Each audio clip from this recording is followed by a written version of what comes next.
Production. Bonjour à toutes et tous. Ça me fait très plaisir d'être parmi vous ce matin. Et j'aimerais tout d'abord remercier le Forum de l'économie pour cette invitation. Tout le monde connaît la Migros. Mais dans un premier temps, j'aimerais qu'on fasse un peu plus connaissance et j'aimerais vous parler de la Migros que je connais. Ensuite, dans une deuxième partie, nous parlerons de notre capital humain et des technologies. En 1946, Migros a ouvert son premier magasin à Lausanne, à la rue Maubourget. Voilà à quoi ressemblait un magasin Migros il y a plus de 75 ans. Migros fait partie du groupe Migros qui va fêter son centenaire en 2025. C'est une vieille dame, c'est une société coopérative. Elle appartient à plus de 65 000 Vaudoises et Vaudois qui en sont les coopérateurs. Vous le savez, nous sommes actifs dans la branche du commerce de détail et notre siège social se trouve à Écublens, dans le canton de Vaud. Quelle banalité de le dire, me diriez-vous? Eh bien non.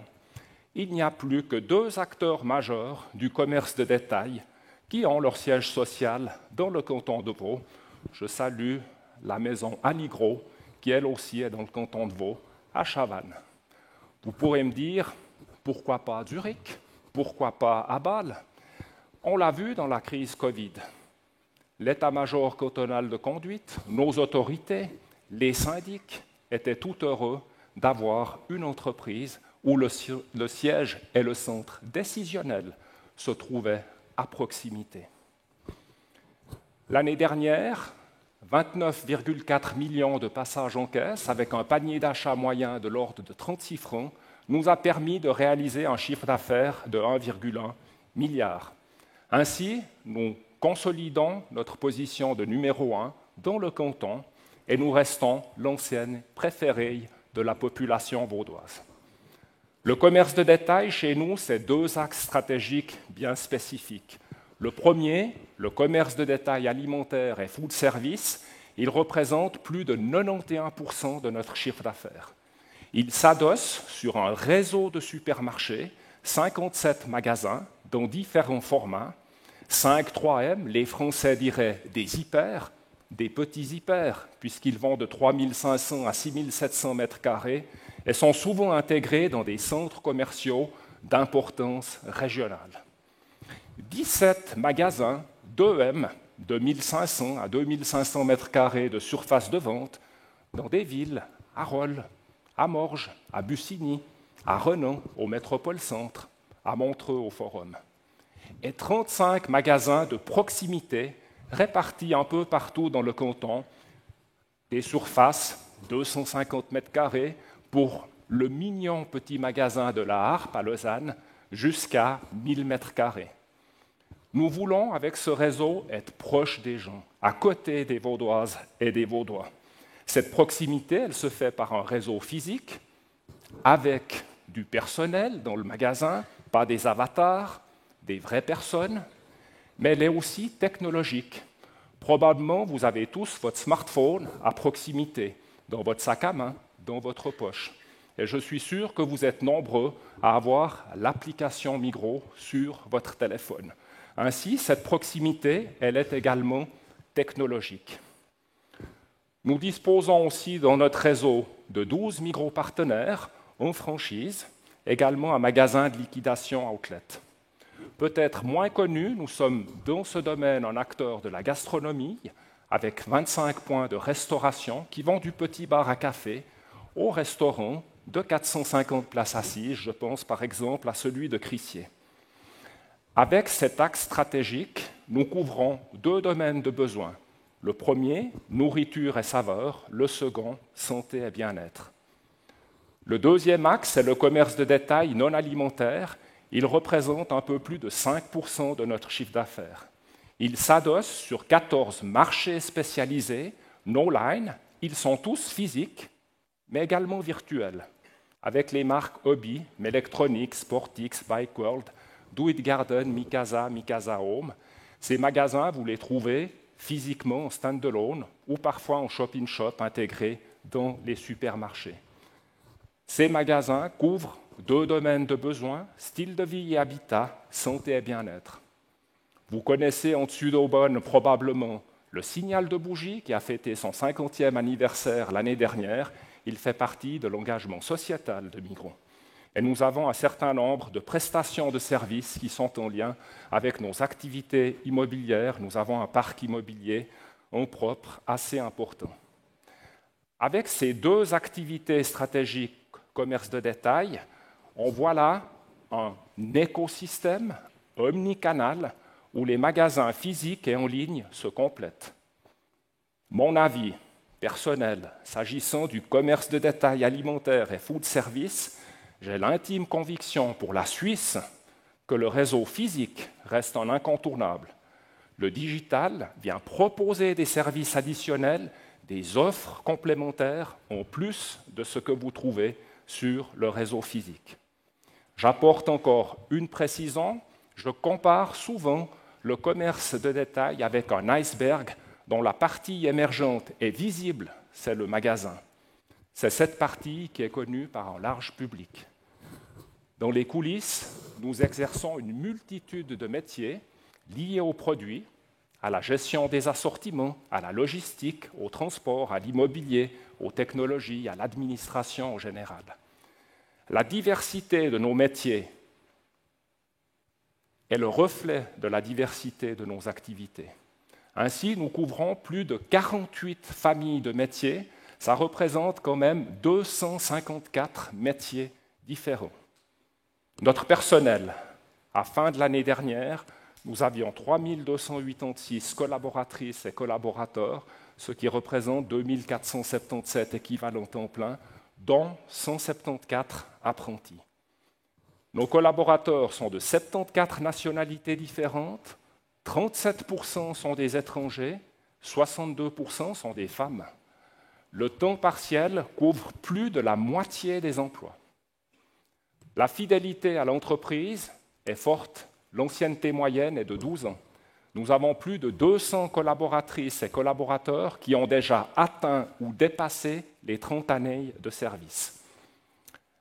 Au niveau des apprentis, un petit caillou dans la chaussure. Le taux de rétention n'est que de 38%. Cela reste un véritable défi pour nous d'améliorer ce taux en rendant probablement encore plus intéressantes et attractives les perspectives professionnelles dans notre branche.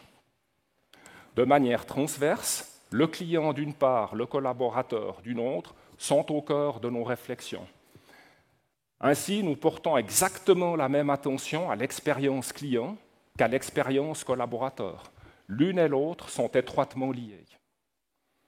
Dans le cadre de l'engagement sociétal, nous touchons 5 domaines: la santé, le développement durable, la formation, l'inclusion et la culture. Vous connaissez sans doute le pourcent culturel Migros.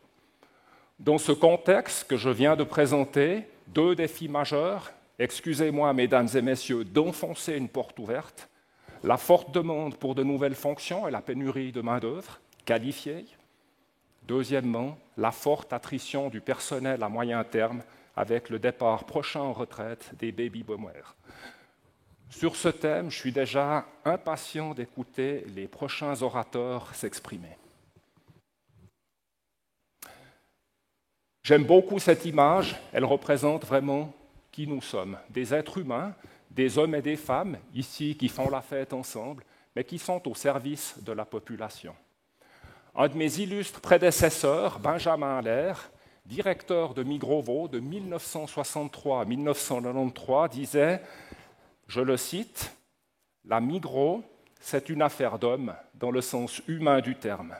Et à nos yeux, il est important que notre entreprise soit aussi dans le cœur des gens et pas seulement dans leur esprit. » Je trouve que cette citation qu'il a prononcée en 1994 dans une interview plan fixe avec Bertil Galland est d'une parfaite actualité.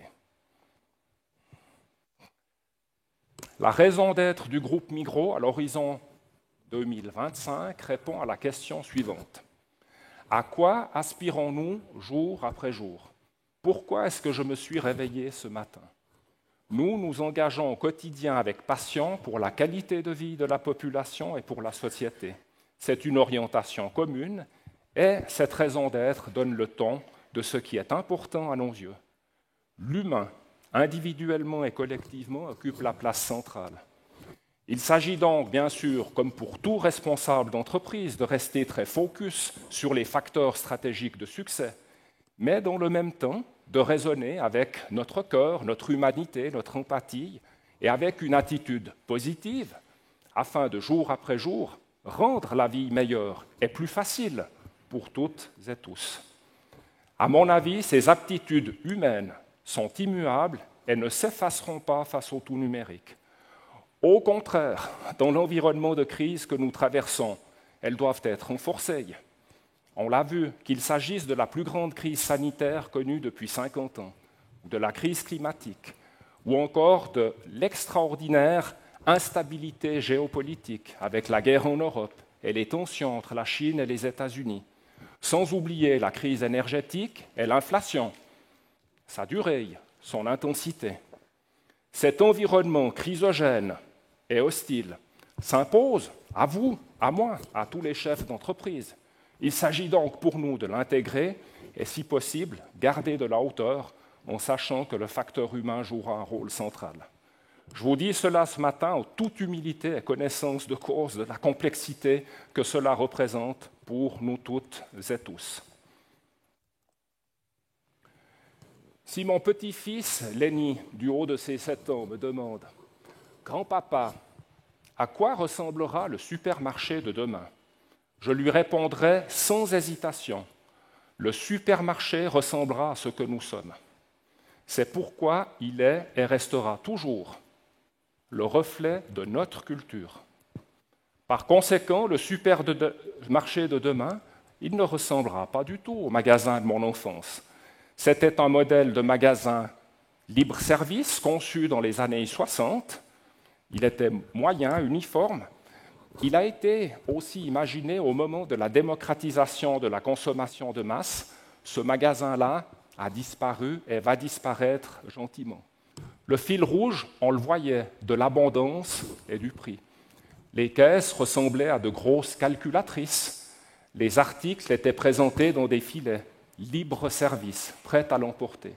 Je me souviens même, pour avoir fréquenté ce magasin à la rue Neuve, au premier sous-sol, il y avait le supermarché et au rayon de la poissonnerie, il y avait un vivier. Et le poissonnier allait chercher avec son filet les truites que la clientèle lui demandait. Le supermarché de demain aura donc les caractéristiques suivantes. Il sera adapté à sa zone de chalandise, je dirais presque personnalisé, avec beaucoup plus de profondeur de choix, des produits biologiques. Ici, pas de M-Check, pas de Nutri-Score. Il y aura beaucoup plus d'informations encore pour les consommateurs.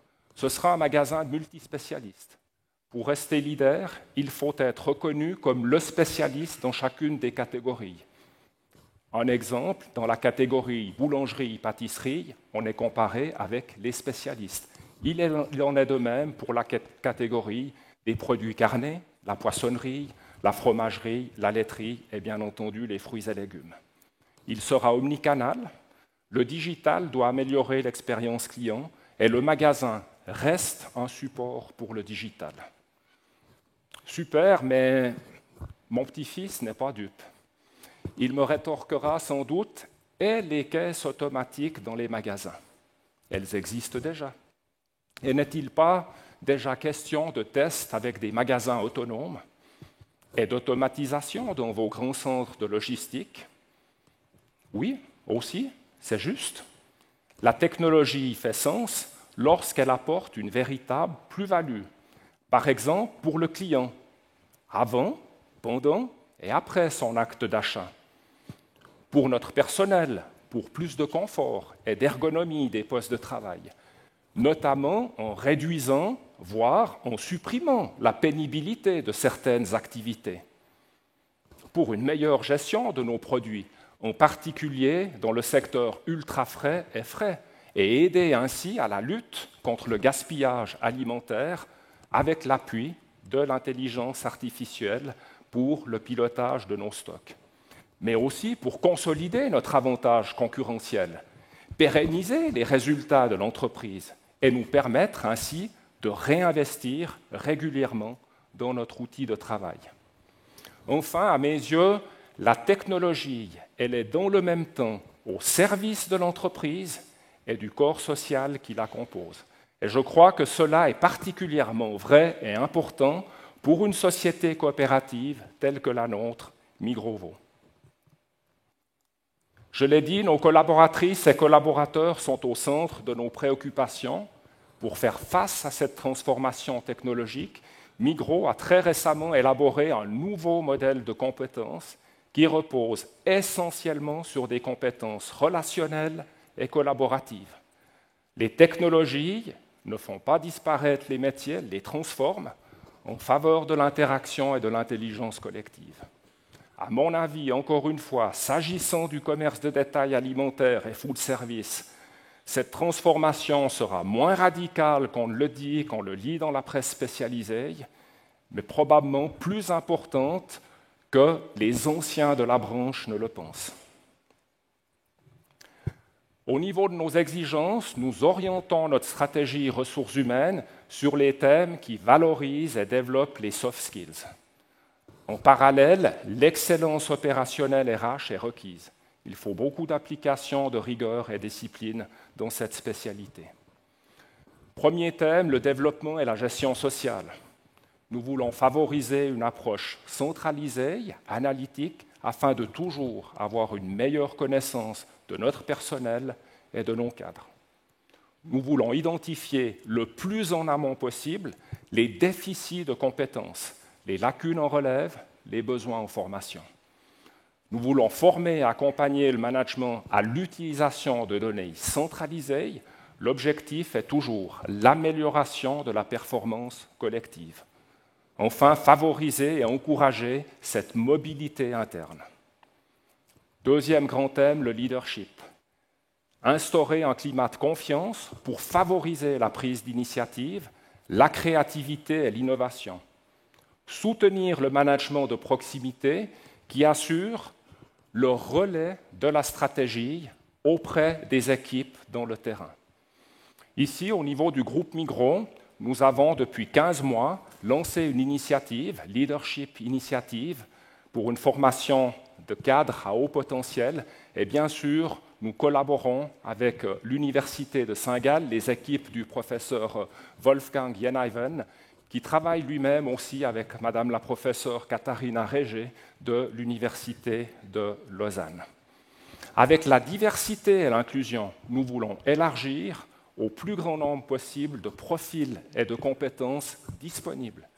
Et enfin, toujours cultiver cette culture de la curiosité, je dirais cette soif d'apprendre, que ce soit la formation initiale ou la formation continue. J'ai la conviction que Migros reste une extraordinaire porte d'entrée pour de nombreux jeunes. Notre modèle favorise la formation initiale, la formation continue et la possibilité de s'épanouir professionnellement et de se développer. Vous le voyez, mesdames et messieurs, les défis actuels, mais aussi à venir, sont nombreux pour Migrovo. Pour vous également, je l'imagine. Je reste cependant serein et optimiste. Je suis convaincu que nous disposons d'une organisation apprenante, un cadre structurel et aussi une culture d'entreprise qui lui permet d'évoluer en permanence. S'engager au quotidien avec passion pour la qualité de vie de la population et de la société, c'est vraiment notre raison d'être, c'est notre ADN. Nos plus grands projets intègrent tous la digitalisation pour améliorer nos services et nos métiers.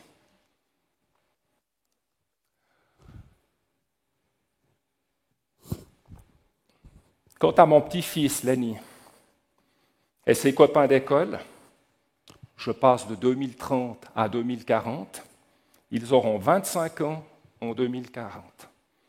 Votre orateur, avec 77 ans, pourra ranger ses tintins.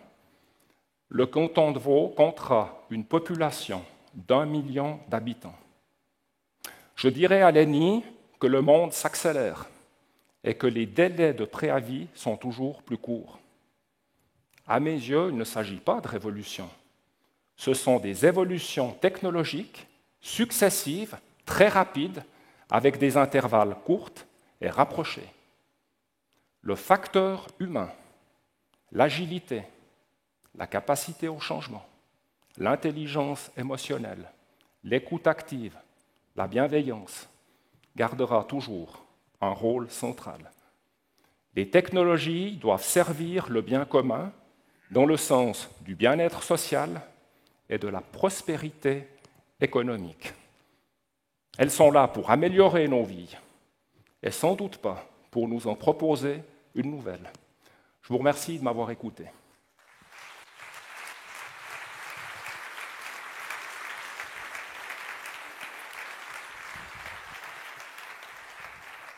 Merci Anton Chatelain. Et votre présentation, elle a suscité 2 questions chez moi que j'aimerais bien vous poser. La première, c'est que la Migros est le plus gros employeur de Suisse. Vous dites vouloir remplacer les caissiers et caissières par des experts en expérience d'achat. Ça veut dire quoi? Ça veut dire qu'à l'avenir, la Migros va engager essentiellement des gens plus qualifiés, c'est ça? Je crois que le commerce de détail va évoluer. Je crois que j'aimerais rassurer les gens. On aura toujours des caissiers et caissières et je profite ici pour les saluer. Ils ont fait un travail incroyable pendant la phase du coronavirus. Simplement imaginez, depuis le 8 juillet 2020, les caissiers et caissières et tout le personnel de magasin a porté le masque jusqu'au 17 février de cette année, donc pendant de nombreux mois. On va travailler par strates. On apporte toujours de la technologie en plus de ce qui existe. Donc, dans un magasin généraliste, comme les Migros et les magasins de Migros, on va apporter des offres complémentaires par-dessus ce qui existe déjà. Donc, la caisse traditionnelle va toujours exister, elle a énormément évolué. Moi, je travaille assez régulièrement à la caisse parce que je trouve que c'est un poste de travail intéressant pour interagir avec la clientèle. Et aujourd'hui, quand un client ou une cliente se présente à la caisse, je me dis toujours, est-ce que la personne va payer en cash? Est-ce qu'elle a la carte Cumulus? Est-ce qu'elle va me payer par Twint? J'aime pas tellement, je ne suis pas très à l'aise avec les clients, ils viennent avec Twint et eux-mêmes ne sont pas toujours à l'aise. Donc, il y a la technologie, on travaille par couche, mais vous avez vu, ce magasin des années 70, on n'avait qu'un seul moyen de paiement. Aujourd'hui, on ajoute des offres, mais on n'a pas enlevé la possibilité de passer à une caisse traditionnelle et de payer en cash. Ce qu'on veut aussi, et c'était la première image de ce boucher, c'est améliorer l'expérience client. Ça veut dire toujours amener, faire venir de plus en plus de personnes sur le devant pour faire déguster des produits aussi, pour donner des conseils. Et là, c'est vrai, dans les métiers de bouche, il y a une pénurie de personnel assez grave. Et là, on veut former, parce que notre clientèle est friande de conseils, pas seulement sur le produit, mais aussi comment le cuisiner, comment l'apprêter, quel accompagnement offrir. Et là, on a un gros travail de développement de compétences et d'accompagnement technologique. Il n'empêche, quand vous développez la technologie, quand vous automatisez, vous reportez aussi le travail sur le consommateur. Avec les caisses automatiques, c'est au consommateur de scanner ses produits. Est-ce qu'il ne devrait pas être dédommagé pour le travail qu'il fournit?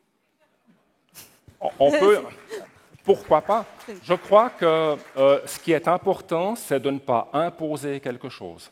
C'est de toujours laisser la possibilité d'avoir son habitude d'achat, si on aime aller à une caisse traditionnelle et interagir avec le personnel de caisse, toujours laisser cette possibilité. On le voit, aujourd'hui, les supermarchés ressemblent à l'heure de midi un petit peu à ce qu'on appellerait des take-away, la restauration rapide. Et en particulier, on le voit avec nos magasins qui sont à proximité de gymnases ou d'écoles, d'universités. Le client, pour lui, le facteur clé, c'est le temps. Il a une pause qui est courte. Et donc, particulièrement la population jeune se dirige vers les produits qu'ils veulent manger à midi, passe à la caisse rapide, car pour eux, la valeur ajoutée de la caisse traditionnelle n'existe pas à ce moment-là. Donc, il faut bien voir la vie d'un magasin, c'est beaucoup de minorités qui se cumulent et on ne peut pas dessiner comme ça des grandes majorités et dire ce sera tout comme ça.